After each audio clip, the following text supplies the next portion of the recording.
Hey guys, and welcome back to my channel. Tess here. I know it's been a while since I gave you guys a video, but I'm back, and in today's video I'm gonna be talking to you guys about some of the challenging things you will encounter once you move in newly as a student in Italy.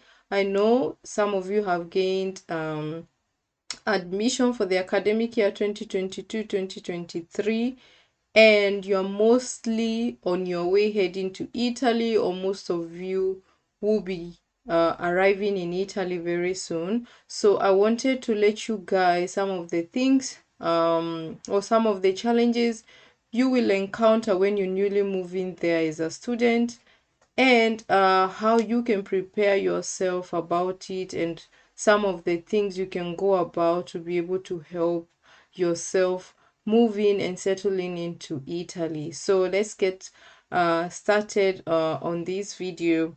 So the first thing, or one of the most challenging thing I think you will encounter, is accommodation. Accommodation can be one of the most challenging things you will encounter, especially when you move into a new country. And especially, I figure that in Europe, finding accommodation, especially as a foreigner, can be really challenging.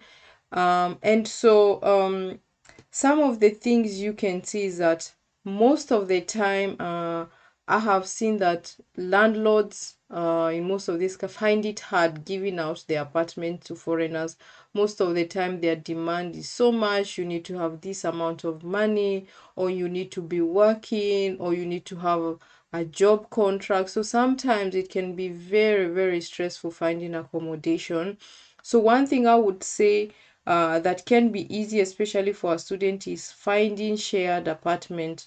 So I've found that finding shared apartment will be a little bit easier as compared to like finding a whole apartment, because if you have to find a whole apartment, that would be like really expensive, and it is not budget friendly for a student especially. So finding shared apartments where you share an apartment with people, that can be a bit easier and also budget friendly. So normally, most times you find that like maybe or four people can take up an apartment together, and there is probably like three rooms in a house, and you can share like the rooms, and then the most common areas like the kitchen, the bathroom is what you have to share together. And then you have a rent, and probably you have to share the common bills like electricity, heating, water, all those kind of things. And then also, normally, some universities or like the scholarship boards, they usually do offer hostels or rooms for people who want to pay. So sometimes the scholarships, they just don't offer rooms to like students who are on scholarship, but also they do like set aside some rooms for students who are paying for the rooms. So sometimes also you could inquire with the university or the scholarship board, whether it's possible to like rent an apartment with them. So sometimes they require you to do an application.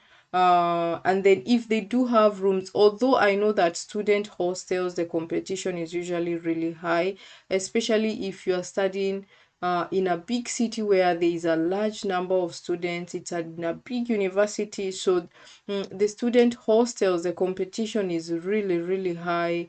But you could give it a try and give it a shot and see if you can get a room in one of the student hostels. So the next thing also I would say you will encounter is the language barrier. Language is also another thing you will really encounter.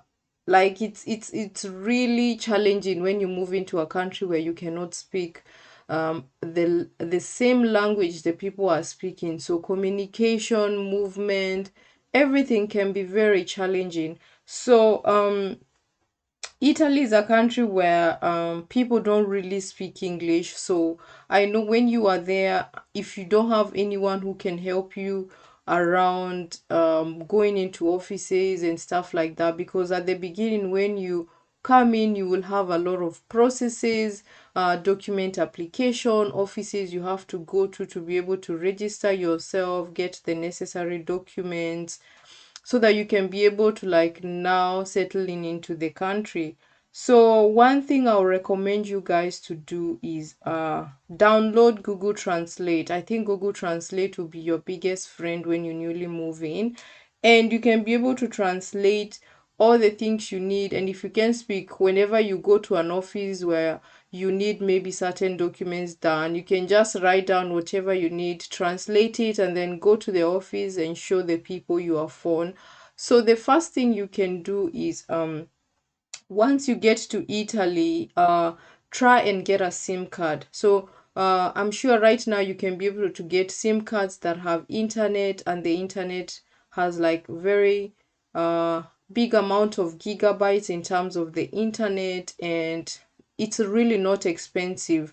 So the first thing you can do, and I think you can be able to register a SIM card just by using your passport or your fiscal code, because once you get to Italy, something called codice fiscale is like the first thing you will get. So try and get a SIM card, and get one that has internet. And when you have internet with the data, you can be able to like be Google translating everything, or wherever you go and you don't really understand something, and you can be able to Google Translate and show it to the person or the office you will be going to. And then another thing I will also say will be a challenge will be moving from one point to another. So when you newly come, it's like before the bureaucracy in Italy is too much. So most times they require you to like move from one office to another, get certain documents to be able to apply for your residence permit, to be able to enroll with the university.